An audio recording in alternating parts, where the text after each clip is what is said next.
Why I Write. By George Orwell. George Orwell. From a very early age, perhaps the age of 5 or 6, I knew that when I grew up I should be a writer. Between the ages of about 17 and 24 I tried to abandon this idea, but I did so with the consciousness that I was outraging my true nature and that sooner or later I should have to settle down and write books. I was the middle child of 3, but there was a gap of 5 years on either side, and I barely saw my father before I was 8. For this and other reasons I was somewhat lonely, and I soon developed disagreeable mannerisms which made me unpopular throughout my school days. I had the lonely child's habit of making up stories and holding conversations with imaginary persons, and I think from the very start my literary ambitions were mixed up with the feeling of being isolated and undervalued. I knew that I had a facility with words and a power of facing unpleasant facts, and I felt that this created a sort of private world in which I could get my own back for my failure in everyday life. Nevertheless, the volume of serious, i.e. seriously intended, writing which I produced all through my childhood and boyhood would not amount to half a dozen pages.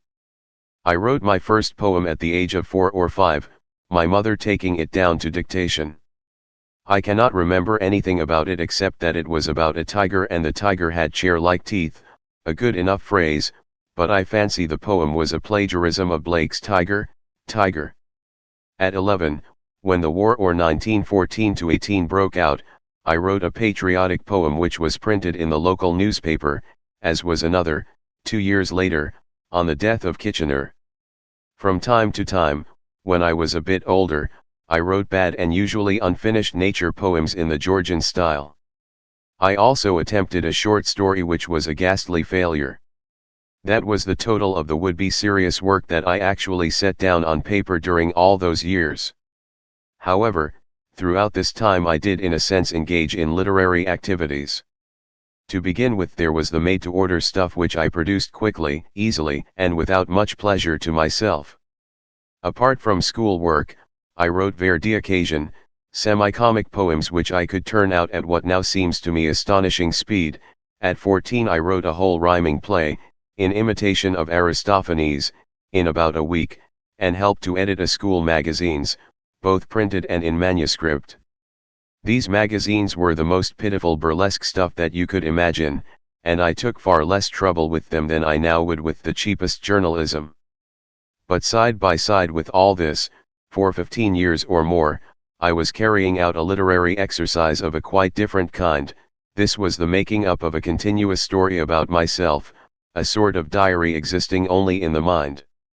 I believe this is a common habit of children and adolescents. As a very small child I used to imagine that I was, say, Robin Hood, and picture myself as the hero of thrilling adventures, but quite soon my story ceased to be narcissistic in a crude way and became more and more a mere description of what I was doing and the things I saw. For minutes at a time this kind of thing would be running through my head. He pushed the door open and entered the room. A yellow beam of sunlight, filtering through the muslin curtains, slanted onto the table, where a matchbox, half open, lay beside the inkpot. With his right hand in his pocket he moved across to the window. Down in the street a tortoise-shell cat was chasing a dead leaf, etc., etc. This habit continued until I was about 25, right through my non-literary years. Although I had to search, and did search, for the right words, I seemed to be making this descriptive effort almost against my will, under a kind of compulsion from outside. The story must, I suppose, have reflected the styles of the various writers I admired at different ages, but so far as I remember it always had the same meticulous descriptive quality. When I was about 16 I suddenly discovered the joy of mere words, i.e. the sounds and associations of words. The lines from Paradise Lost. So he with difficulty and labor hard moved on, with difficulty and labor he, which do not now seem to me so very wonderful, sent shivers down my backbone, and the spelling he, for he was an added pleasure. As for the need to describe things, I knew all about it already. So it is clear what kind of books I wanted to write, in so far as I could be said to want to write books at that time. I wanted to write enormous naturalistic novels with unhappy endings, full of detailed descriptions and arresting similes, and also full of purple passages in which words were used partly for the sake of their own sound.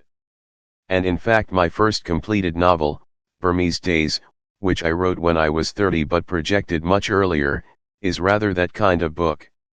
I give all this background information because I do not think one can assess a writer's motives without knowing something of his early development. His subject matter will be determined by the age he lives in, at least this is true in tumultuous, revolutionary ages like our own, but before he ever begins to write he will have acquired an emotional attitude from which he will never completely escape. It is his job, no doubt, to discipline his temperament and avoid getting stuck at some immature stage, in some perverse mood, but if he escapes from his early influences altogether, he will have killed his impulse to write. Putting aside the need to earn a living, I think there are four great motives for writing, at any rate for writing prose. They exist in different degrees in every writer, and in any one writer the proportions will vary from time to time, according to the atmosphere in which he is living.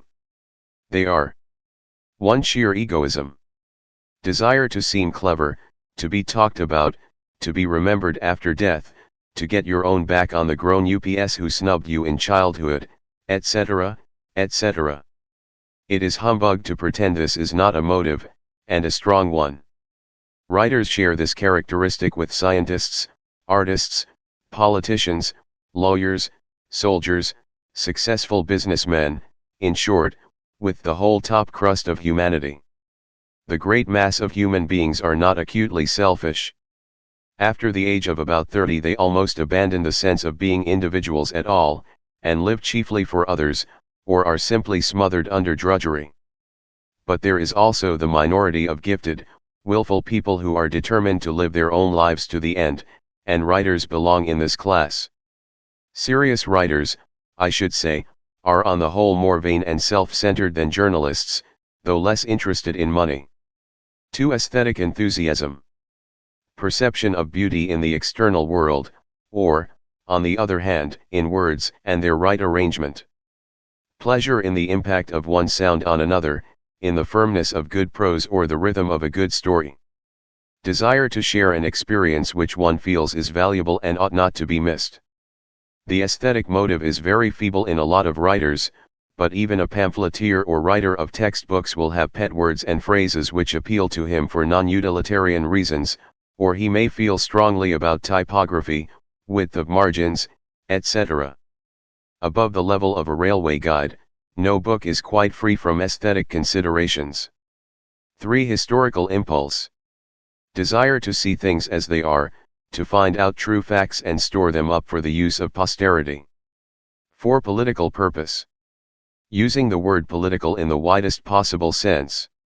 Desire to push the world in a certain direction, to alter other people's idea of the kind of society that they should strive after. Once again, no book is genuinely free from political bias. The opinion that art should have nothing to do with politics is itself a political attitude. It can be seen how these various impulses must war against one another, and how they must fluctuate from person to person and from time to time. By nature, taking your nature to be the state you have attained when you are first adult, I am a person in whom the first three motives would outweigh the fourth. In a peaceful age I might have written ornate or merely descriptive books, and might have remained almost unaware of my political loyalties. As it is, I have been forced into becoming a sort of pamphleteer. First I spent 5 years in an unsuitable profession, the Indian Imperial Police, in Burma, and then I underwent poverty and the sense of failure. This increased my natural hatred of authority and made me for the first time fully aware of the existence of the working classes, and the job in Burma had given me some understanding of the nature of imperialism, but these experiences were not enough to give me an accurate political orientation. Then came Hitler, the Spanish Civil War, etc. By the end of 1935 I had still failed to reach a firm decision. I remember a little poem that I wrote at that date, expressing my dilemma. A happy vicar I might have been 200 years ago, to preach upon eternal doom, and watch my walnuts grow. But born, alas, in an evil time. I missed that pleasant haven. For the hair has grown on my upper lip. And the clergy are all clean-shaven. And later still the times were good. We were so easy to please. We rocked our troubled thoughts to sleep. On the bosoms of the trees. All ignorant we dared to own. The joys we now dissemble. The green finch on the apple bough. Could make my enemies tremble. But girls' bellies and apricots. Roach in a shaded stream. Horses, ducks in flight at dawn. All these are a dream. It is forbidden to dream again. We maim our joys or hide them. Horses are made of chromium steel. And little fat men shall ride them. I am the worm who never turned. The eunuch without a harem. Between the priest and the commissar. I walk like Eugene Aram. And the commissar is telling my fortune. While the radio plays. But the priest has promised an Austin 7. For Dougie always pays. I dreamt I dwelt in marble halls. And woke to find it true. I wasn't born for an age like this. Was Smith? Was Jones? Were you? The Spanish War and other events in 1936–37 turned the scale, and thereafter I knew where I stood. Every line of serious work that I have written since 1936 has been written, directly or indirectly, against totalitarianism and for democratic socialism, as I understand it. It seems to me nonsense, in a period like our own, to think that one can avoid writing of such subjects. Everyone writes of them in one guise or another. It is simply a question of which side one takes and what approach one follows. And the more one is conscious of one's political bias, the more chance one has of acting politically without sacrificing one's aesthetic and intellectual integrity. What I have most wanted to do throughout the past 10 years is to make political writing into an art. My starting point is always a feeling of partisanship, a sense of injustice. When I sit down to write a book, I do not say to myself, I am going to produce a work of art. I write it because there is some lie that I want to expose, some fact to which I want to draw attention, and my initial concern is to get a hearing. But I could not do the work of writing a book, or even a long magazine article, if it were not also an aesthetic experience. Anyone who cares to examine my work will see that even when it is downright propaganda, it contains much that a full-time politician would consider irrelevant.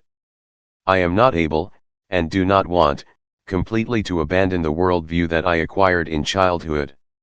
So long as I remain alive and well, I shall continue to feel strongly about prose style, to love the surface of the earth, and to take a pleasure in solid objects and scraps of useless information. It is no use trying to suppress that side of myself. The job is to reconcile my ingrained likes and dislikes with the essentially public, non-individual activities that this age forces on all of us. It is not easy. It raises problems of construction and of language, and it raises in a new way the problem of truthfulness. Let me give just one example of the cruder kind of difficulty that arises. My book about the Spanish Civil War, Homage to Catalonia, is of course a frankly political book, but in the main it is written with a certain detachment and regard for form. I did try very hard in it to tell the whole truth without violating my literary instincts. But among other things it contains a long chapter, full of newspaper quotations and the like, defending the Trotskyists who were accused of plotting with Franco. Clearly such a chapter, which after a year or two would lose its interest for any ordinary reader, must ruin the book. A critic whom I respect read me a lecture about it. "Why did you put in all that stuff?" he said. "You've turned what might have been a good book into journalism." What he said was true, but I could not have done otherwise. I happened to know, what very few people in England had been allowed to know, that innocent men were being falsely accused. If I had not been angry about that, I should never have written the book. In one form or another this problem comes up again. The problem of language is subtler and would take too long to discuss. I will only say that of late years I have tried to write less picturesquely and more exactly. In any case, I find that by the time you have perfected any style of writing, you have always outgrown it. Animal Farm was the first book in which I tried, with full consciousness of what I was doing, to fuse political purpose and artistic purpose into one whole. I have not written a novel for 7 years, but I hope to write another fairly soon. It is bound to be a failure, every book is a failure, but I do know with some clarity what kind of book I want to write. Looking back through the last page or two, I see that I have made it appear as though my motives in writing were wholly public-spirited. I don't want to leave that as the final impression. All writers are vain, selfish, and lazy, and at the very bottom of their motives there lies a mystery. Writing a book is a horrible, exhausting struggle, like a long bout of some painful illness. One would never undertake such a thing if one were not driven on by some demon whom one can neither resist nor understand. For all one knows that demon is simply the same instinct that makes a baby squall for attention. And yet it is also true that one can write nothing readable unless one constantly struggles to efface one's own personality. Good prose is like a window pane. I cannot say with certainty which of my motives are the strongest, but I know which of them deserve to be followed. And looking back through my work, I see that it is invariably where I lacked a political purpose that I wrote lifeless books and was betrayed into purple passages, sentences without meaning, decorative adjectives, and humbug generally.